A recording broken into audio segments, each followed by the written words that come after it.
This weekend began like any other Saturday. Hank woke up later than usual, kissed his wife, to whom he had been married for 17 years. She waved him off languidly, muttering, "Hank, let me sleep. I don't get any peace from you at night or in the morning. And the girls are probably awake by now, and they're grown-ups. That's right, they're adults. They won't go into their parents' bedroom. Leave me alone. I'm asleep." Hank got up, threw on a robe, and went to take a shower. On the way, he heard a noise and squeaking in the room of the eldest daughter, Alice, as he realized her sister Gwen had come in and was dragging her off the bed. He didn't bother them. After washing up, he wiped himself thoroughly, got dressed, and went into the kitchen. His daughters, having had enough, were already sitting at the table. Alice asked, "Are they feeding today? Are you hungry? And we still have to go to school." "Why?" "I don't know. Girls, you're on New Year's vacation. You're going to Grandma's. And you're on vacation, and you have a long weekend.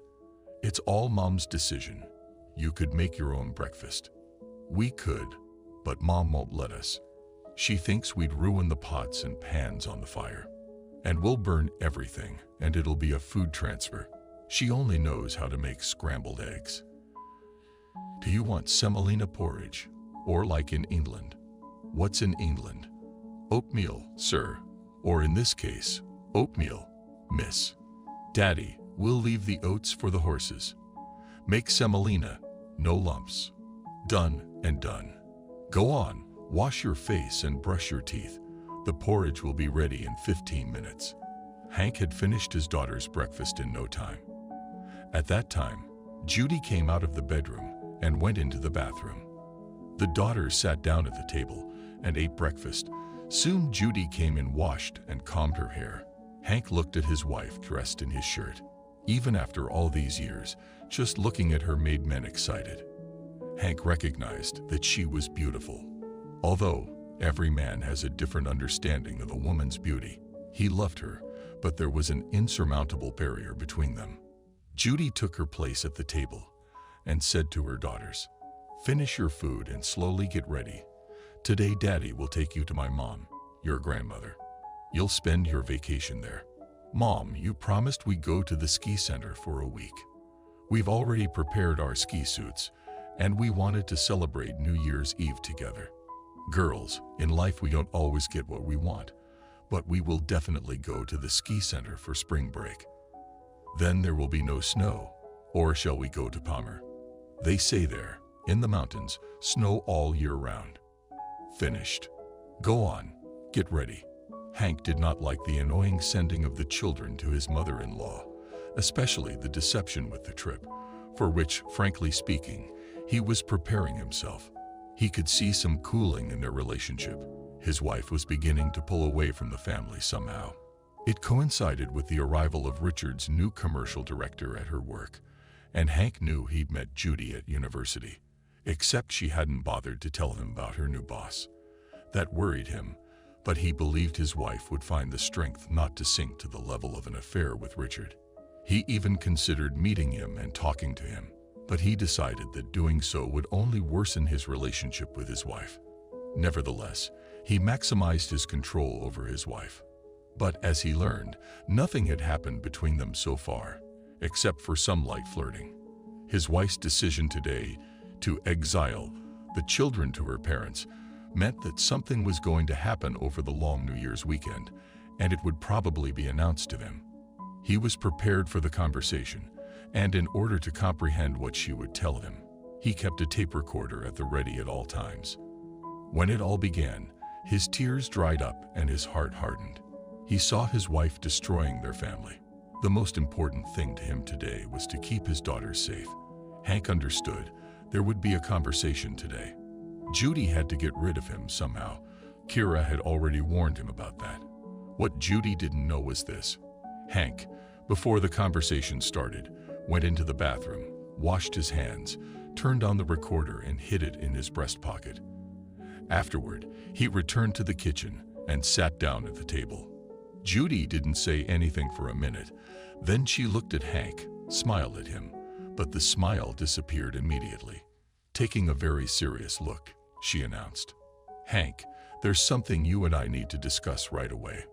The way she said it, there was no doubt that Hank was going to hate this conversation, but he didn't let it get to him and looked away from his food and asked, "Is something wrong?" "Hank, there's nothing wrong. You know I love you. I've loved you and only you for years. You've been a wonderful lover and husband, a great father to our girls. I want to live with you until we're old enough. Yeah, and die on the same day. What's stopping us? You know, I'm a sociologist by training. Of those who graduated from our university, only a few work as sociologists. They, with the help of population surveys and mathematical processing of data, find out what really happens in society, reveal the causes of negative phenomena, and give recommendations to improve the situation. Although I work as a marketer and as a sociologist, I am engaged in marketing research. Nevertheless, I closely follow all the news of sociology. Judy, everything is somehow unclear and ornate. Can I have the essence of the question? I've read about what causes marriages to break up, and I want to minimize the likelihood of something bad happening to us. What could happen to us? We need to be as proactive as possible. Then we can prevent some, quite common, pitfalls that lead to failed marriages. Judy, I can tell you've read somewhere another ramblings of some smart guy with a desire to draw attention to himself. I don't believe in such sociological conclusions at all. Tell me, what kind of nonsense are you talking about? Judy snorted indignantly and announced, "Hank, I'm being very serious. I'm worried about our family, that we might lose each other. Our behavior today will cause us to become estranged and eventually end our relationship as a result. All right, tell me, what should we do? I'm a technical person, not a sociologist. Maybe we should see a psychologist. I've thought about this for a long time, and I've come to the conclusion we need a sabbatical from our marriage while we both explore our interpersonal and sexual nature. We need to get to know other places and people so that when we reunite, we have a much broader understanding and life experience to support our relationship. And how long should all of this go on for? A month? A year? No, I think 2 weeks of holiday weekends would be enough.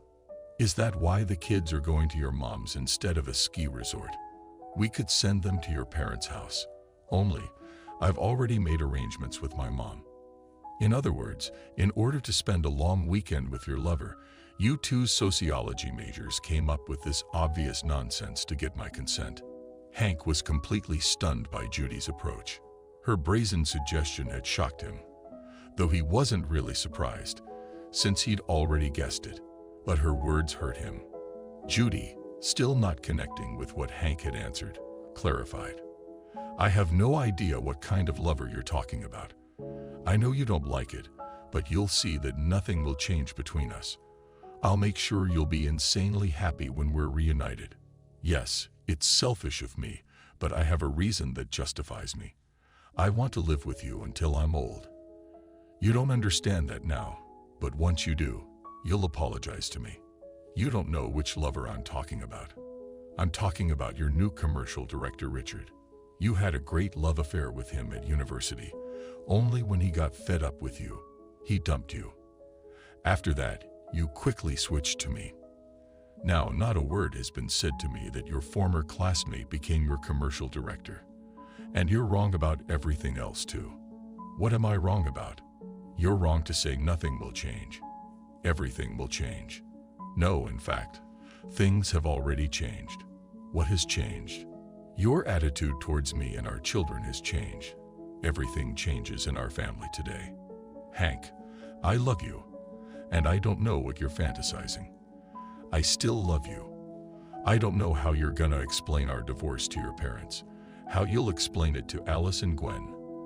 What would they even think about their parents' divorce? Hank, what are you talking about? We're not getting divorced, and what happens between us is none of our parents' business. You realize sociology is an exact science.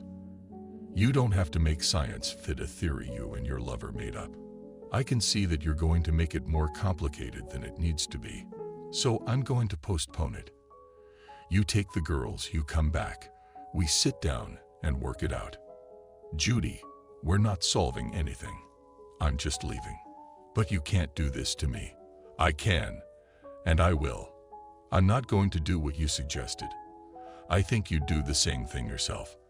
And I didn't plan anything like you did. My decision to divorce was spontaneous. I just decided it now. Hank, but I said I was calling it off. Yes, you did, and then you said that when I got back, we'd sit down and talk about it. So, you're gonna get me free again this long weekend. And while I'm driving the girls around, you consult with your Richard. Alice came into the kitchen and announced, "Daddy, we are ready to go." "Very good, girls. I'll be ready in 5 minutes." Hank quickly got dressed, grabbed his laptop, hitched up his backpack, and without saying goodbye to his wife, went downstairs. There he started the car, let it warm up a bit. The girls got into the back seat, and they drove off. Judy looked out the window at them, confused. Hank drove carefully onto the big road. Everyone in the car was silent. Finally, Alice said, "Daddy, Grandma lives on the other side of the road." "I know, daughter, but you were promised a ski lodge, and that's where we're going now." "Where will we stay there?" "We'll figure it out." "Dad, are you and Mom getting a divorce?" "Why would you say that?" "Dad, we heard you guys fighting in the kitchen today, and I'm on your side, aren't you, Gwen?" "I'm on Dad's side too. But where are we going to live?" "Girls, we're staying at my mom's house. I'll drag you to school. I'll pick up your books and your clothes. In the meantime, let's get all the stupid thoughts out of our heads and go on vacation. You deserve it." Judy looked away from the car, grabbed her cell phone, and started calling Richard, who answered right away. "Richard, it's Judy. I have a problem." "Don't worry, I'm alone."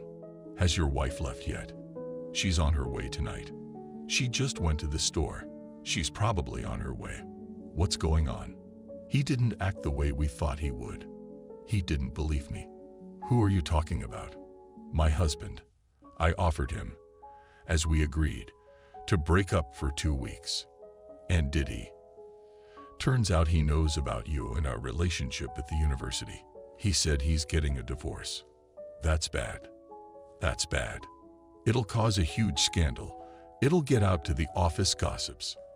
And from them, it'll go to Kira. Kira, I'm not interested in divorcing my wife." "You've never been interested. You tell me, what am I supposed to do now?" "What, your husband's back already?" "No, he has to take his daughters to my parents and then come back. I'm sure he'll come home, and he's not going anywhere. Tell him you've decided there's no temporary separation." I told him. He didn't believe me. He thought I was going to convince him to go along with what I suggested when he got back. "When will he be here?" 3 or 4 hours, I think. "That's what we'll do. Tell him you've made your decision and there's no breakup. What we need to do now is put this outburst out of his system, and under no circumstances can it get to our office. Otherwise, we're not gonna be able to get in there." Judy ended the call. Now that she had Richard's support, she was relieved. She thought about it, and remembering the saying that the way to a man's heart was through his stomach, decided to set the table. And to avoid the hassle of cooking, she got dressed and went to a cafe where she ordered a few takeaways. She took out a bottle of wine, put a corkscrew next to it, set down 2 glasses, put the appetizer she'd bought in the microwave oven. I went into the hall, turned on the TV, and sat down in an armchair. I wondered, and whether this short-term affair with a former lover was worth the breakup of the family. After all, now to convince her husband of something will be incredibly difficult, and it's not clear what he knows about her and Richard. She shouldn't have told her husband about her fellow student becoming a commercial director. She knew he'd find out sooner or later. And now it turned out that Hank knew that she was dating Richard and that he had left her. It's true. Then Richard just disappeared, and then he shows up. When Judy found out he was going to be their commercial director, she suddenly melted. She knew it was just a fling, nothing more. Her first one-on-one conversation with him confirmed it. He said, "Judy, I have always liked you, but I cannot risk and ruin my family. Although I am not ready to refuse to meet with you, it would have to be very secret. You're married too, for all I know." And life showed her how foolish her decision had been. Although they, during the conversations in the study, underlying their idea of scientific basis, but it turns out they'd understudied something. 4 hours passed, and Hank was gone. He should have been here by now. Judy dialed her mom's cell phone. She didn't answer right away, but she answered. "Daughter, I'm listening. I just called to see how you were doing. What's going on?" "It's winter in the yard. It gets dark early. We're sitting with my grandfather, arguing." "Why are you arguing?" "Just out of habit, the old man's way. He had a drink, and I wouldn't let him. But he found where I hid the bottle from him." "And you, how are you? When will you bring your granddaughter to visit?" Judy knew from talking to her mom that Hank hadn't been there. After she finished talking to her mom, she called Hank's parents back. His father, a retired military officer, answered. "Judy, I'm listening." "Hello, Stanislav Fedorovich. I thought I'd call and see how you're doing." "Judy, don't lie. You're looking for Hank with the kids. He warned us about this. So he was at your place." "No, he didn't come," he called. "Said you were getting a divorce." "That's ridiculous. Nobody's getting a divorce. I agree we had a misunderstanding, but we're not getting divorced over something like that. I understand that it's not just between you two, it's what's going on between you and some man from your work." "Stanislav Fyodorovich, what did he say?" "He said that this morning at breakfast, you asked him to break up for 2 weeks. When he didn't agree, you said you canceled this temporary separation, but you'd discuss it when he got back. Is that it?" "No. Hank said he'd had enough discussion, and he'd made the decision to divorce. And in the meantime, he'd gone off to discuss nothing, and he'd be gone for the rest of the long weekend. So you can go on your planned date. Although he assumed you were still at home waiting for him to discuss this building up his horns. But I don't have any dates planned." "Judy, that's not true either. Hank knows who you're seeing and when. I suggested he drive up there and figure it out on the spot, to which he replied, 'Dad, I'm not interested. I have daughters, and they're on my side.' Where did he go? He didn't tell us that. We were so upset that we didn't even ask him about it. Stanislav Fedorovich, if he calls, tell him he misunderstood everything. I did my best for our family, but now I see that I did something wrong. I don't know, my daughter. We have lived with the old woman for a century, but even in the hardest times we never thought of separation. Who put that nonsense into your head? And also, if you love another man, why torture everyone? If you are ready for a lover to run away from your husband and children, then just pack up and leave. Don't ruin life for yourself and others. Hank will get over it, and maybe he'll be lucky. He's not an old and handsome man, and the girls will be better off with him." "Stanislav Fedorovich, what are you talking about? There will be no divorce. That's what you think. I know my son, and you don't seem to know him. I just need to explain everything to him, and he'll realize he was wrong. Whatever, he'll call. I'll tell him." Judy dialed Richard's cell phone, and suddenly a woman answered. "I'm listening." "Excuse me, I'm looking for Richard." "Who are you?" "My name is Judy. We work together." "Oh, I know. Tell you what, sweetheart. I kicked him out and don't call him. He doesn't have a phone. Is something wrong?" "You don't know. I've changed 2 cities because of this philanderer and womanizer. But I'm not leaving here. I like this new house." "Where's Richard?" "How should I know? I kicked him out. Maybe he's at your place. He doesn't know where I live. Besides, why should he be at my place? He knows everything, including where you live. And you have to have him because he's having an affair with you at work. But he wasn't the only one with you. And what plans he had? He planned to meet all of you while I was on vacation. except I wasn't going anywhere. Hank and his daughters were going to a ski resort out of town. He knew some of the staff there, called one of them on the way. It turned out that Mark, a former classmate of his, went up the mountain and became the director of the base. After explaining the situation to him, Hank asked to shelter him and the girls for the winter vacation. To which Mark replied, "Hank, anything for you. A house for 3 people. That's a dream come true." "Good. I have a company waiver and 3 cabins available. I'll reserve one for you." "That'd be great. But there is a request. If someone calls, do not give confirmation that I'm with my daughters at this base vacation." "Okay, I'll reserve that cabin for me. When are you coming?" "I've got about 50 kilometers to go. In about an hour and a half. I can't go fast. It's slippery." "Fine. I'll set the table in your cabin. At the entrance, tell them you're here to see Mark. They'll show you out." An hour and a half later, they arrived at the gates of the ski lodge. They told the guard at the entrance that they had arrived at Mark's place, and he showed them where to go. At the lodge was an open parking lot that had a roof. Hank put the car there. They took their things and went into the house. Mark was sitting at the table there.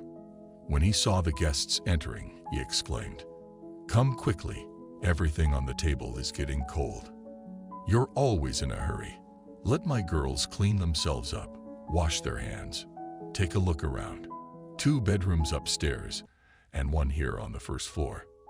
Alice and Gwen, grabbing their things, went to the second floor. Soon, a heated argument broke out there over the rooms. Listening to them, Mark said, "They should have run up there for nothing. This house is for 4, so you have a bed for 2 and your own shower downstairs. My girls have made us a kebab. Drop your stuff and come on. Let's get together. What's your hurry? My wife and sister are coming tomorrow. They won't let me have a drink." "You've never had a drink." "I don't drink now.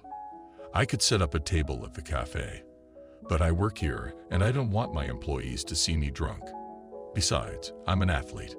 Hank and Mark were sitting at the table when Alice and Gwen came down from upstairs. As a result of the argument, the older sister conceded to the younger sister the room they thought was better. They had already had time to change into tracksuits. Feder appreciated the Hank daughters. Said, "Beautiful girls are growing up. Where's Judy? Why did not come?" "That's a separate question. I'll tell you later. Let's drink to the meeting. You're so eager and slow." The friends drank to the meeting and, snacking, indulged in memories. They were occasionally interrupted by Hank's daughters asking questions. Eventually, having had enough, Gwen asked Mark, "What other entertainment is there at the ski lodge?" "There's a dance party going on in the hall right now." "Oh, we didn't bring anything for the dance." "There is no dress code.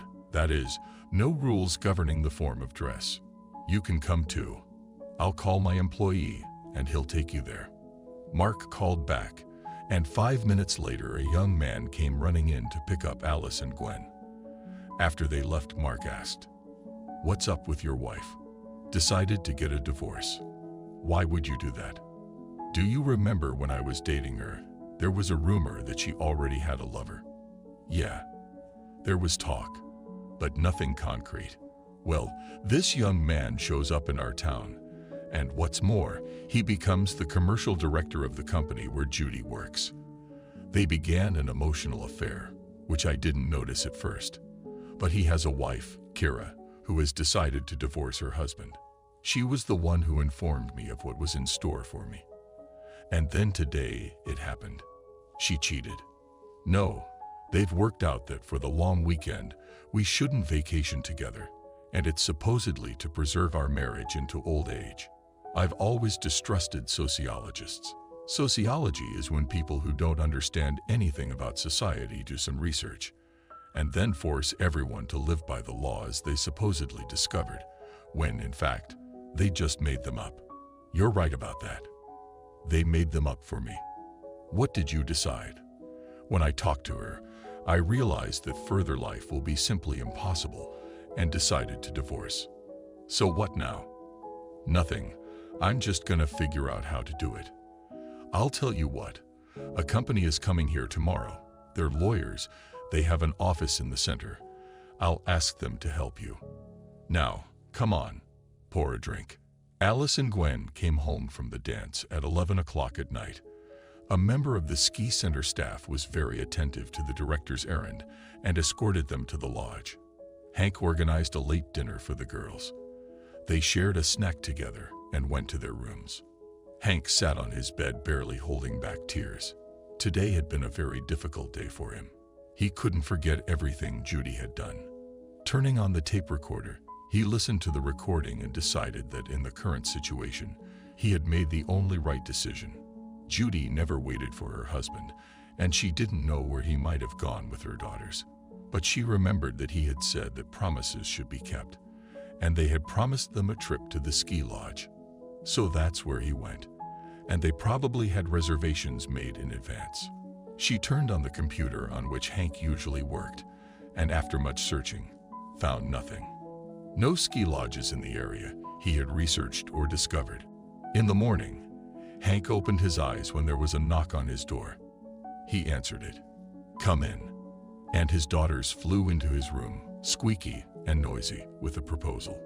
"Daddy, get up. Let's have breakfast and go to the hill, skiing. And then we can go to the skating rink." "There's a skating rink here." "Yes. And breakfast where?" "In the cafe." "Wash up. I'll be ready in 5 minutes." They went to the cafe, had breakfast. Then, after changing their clothes, they rented skis and took the elevator up the mountain. They skied until lunchtime. In the afternoon, having changed clothes, we went to the cafe again. There we met Mark and his wife. In the meantime, Mark said, "The company we talked about has arrived. Among them, there is a specialist in divorce cases. I told the situation and he agreed to help. Meet me in my office today. There's a computer, a printer. You know, everything you need. I'll take your girls and my wife and her sister to the skating rink tonight. If you don't mind, we'll meet at my place. The girls want to go dancing again. We'll go with them. We'll dance, and then we'll come back to our place. And if you haven't forgotten, tomorrow is New Year's Eve. We have to get the liver ready for the holiday." Everything worked out. After lunch, Fyodor and Hank went to his office. Soon there came a pretty woman. She was a lawyer. They sat down in Mark's office and discussed everything. Maria explained to Hank the current legislation, which he knew rather superficially. She discouraged him from taking ill-considered actions with the apartment, explaining, "Understand, your girls will grow up and have their own families, and then they will have to solve the issue of housing. And so they will have their own rooms. And if you now with them go to the apartment, then there may be a new husband. Then the courts will become more expensive and complicated. But I can't imagine living with her in the same apartment. Try to imagine it and offer her a partition.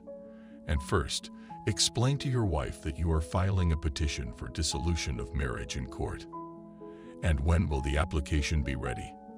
There's no rush. The courts have long weekends too. I have my laptop with me. I'll prepare it for you, then we'll print it out. Other than that, you can contact me at my office, or you can invite me to represent you in court." I like that last one.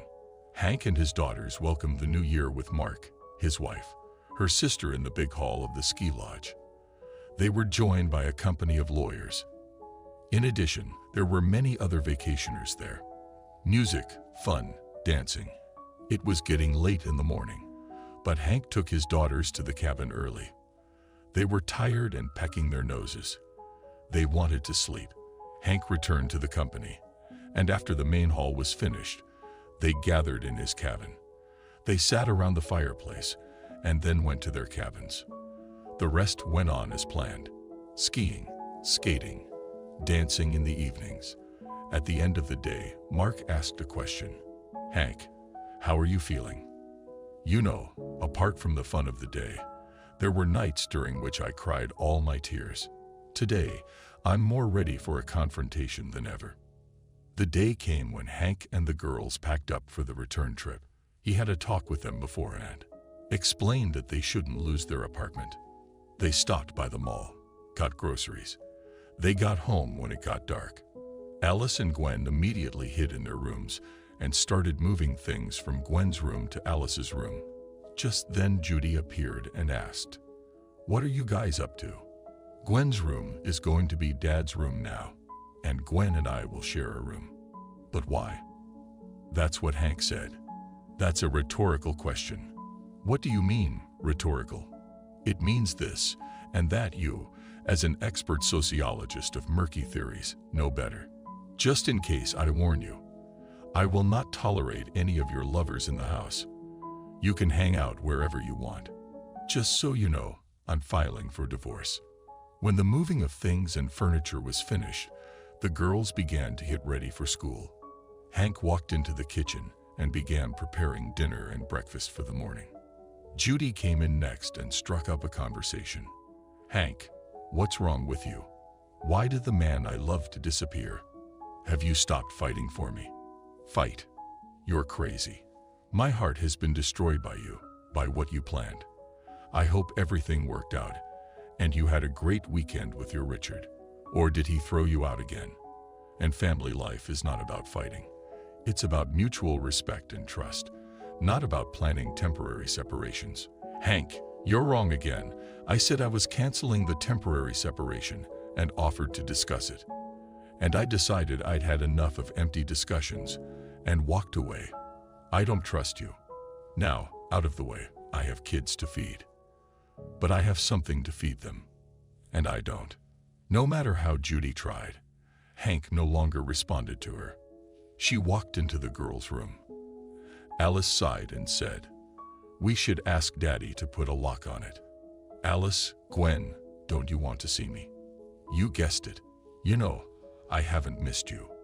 And you're Gwen." "Alice, get out of my way. I'm getting ready for school." For the rest of the week, Hank, Alice and Gwen lived apart from Judy, deliberately ignoring her presence. Hank put locks on the doors of the rooms they occupied. He cooked his own breakfasts, lunches, and dinners for himself and his daughters. On Friday evening, the bell rang. Judy went to answer the door. A pretty young woman handed her a registered letter with notice. It was a subpoena. Attached to the summons was a statement of claim. After familiarizing herself with its contents, she ran into the kitchen, where Hank and his daughters were having dinner, and sobbing, asked, "Hank, why the divorce? I thought things were going to work out. I suggest you get a lawyer, talk things over with him. Talk to your lover. Maybe he can give you some advice. I don't have anyone." And Richard disappeared. He hasn't worked since New Year's Eve. The girls had already eaten dinner, got up and went to their room without saying a word to Judy. Judy continued, "Hank, I love you and our girls. How can you not understand that? Why do you hate me? What does my love for you have to do with it? I loved you, but only until I found out you decided to cheat on me with your old boyfriend, who you didn't even tell me about. I realized it was stupid to love you. I wanted to talk to you, and you didn't come home. You want to talk? Okay, go ahead. Tell me about your fake weekend. How did you plan to spend it? It's been a while since I've heard your fantastic sociological conclusions from your buddy. Tell me your new stories, and how did you spend your weekend? Did you enjoy it? I think it was cool that your buddy disappeared once again. Come on, let's talk about it." "Hank, that's not what I wanted to talk about. I wanted to talk about us." "I'm sorry. I thought you were gonna fill me in on some new sociological theory you and your beau discovered. But you know, I'm not interested in any of that. You can only talk about us in the past tense. We're not in the present tense anymore. And you did it."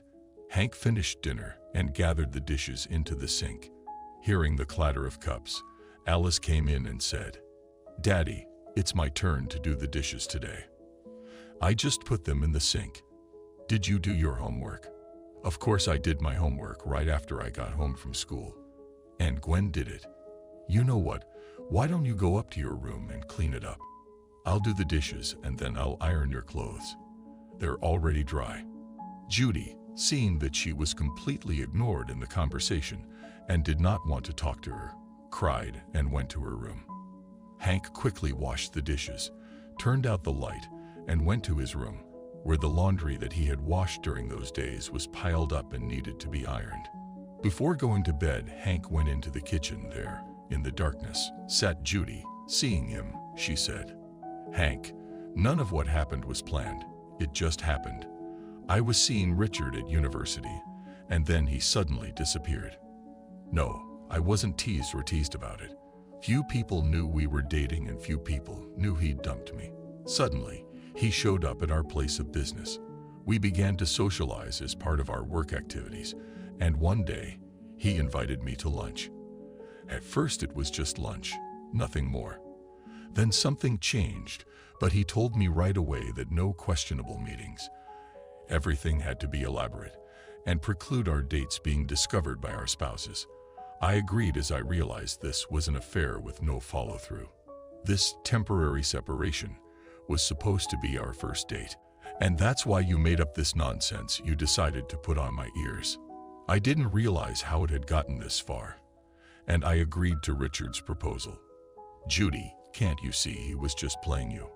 Can you really be that stupid? No, it's just that it's been so long since I've heard you compliment me on my good looks, my clothes, my modern hair. Judy, don't put all that on me. Just because I haven't told you every day how good you look doesn't excuse your affair. So today you're ready to have an affair with anyone who says nice things to you." Hank spent the next few days preparing for a meeting with child welfare officials. According to his attorney Maria, it was inevitable.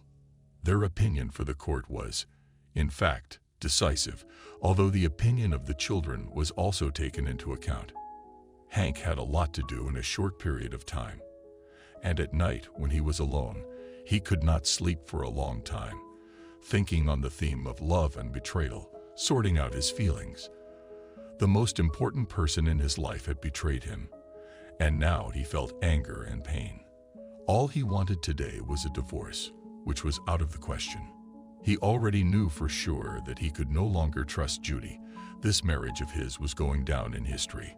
Hank needed to think about the children as well. He felt a little guilty that the children had turned their backs on their mother and ignored her completely. Judy had told him in one of their conversations that regardless of what had happened between them, the children had nothing to do with it. And today, she argued that they, for the sake of the children, needed to stay married, that the children would be better off if they tried to make their marriage work, to which Hank replied, "I believe that children need to know that their parents love them no matter what. Our girls are not to blame for what happened. That said, they are old enough to make their own assessment of us. And you have to consider, I didn't say anything to them. They just heard when you were ragging on me about temporarily breaking up for a long weekend and judged everything correctly. Hank, children can't make a proper assessment of what happened. They have no life experience or understanding of life. Judy, I am proud of our kids. They figured out very quickly what was going on between us and your lover. They discussed it amongst themselves, and I don't think their decisions came easy to them. When we left, they were incredibly angry with you. Talking to them changed my plans for the long weekend, and in fact, all my plans for the rest of my life. Girls know more about what's going on than you think. Do girls hate me? For someone with a sociology degree, you're pretty understanding. I didn't expect that. Yes, they know their mother is a cheater, and yes, they hate you for it. You can try to make peace with them, of course, but as a sociologist, you studied the section of psychology that deals with the study of patterns of human behavior and activity. Hopefully, you know what adolescence is between the ages of 10 to 11 and 15 to 16. To refresh your memory, I'll tell you, it is called transitional. Children are moving from a childlike model of behavior to an adult one.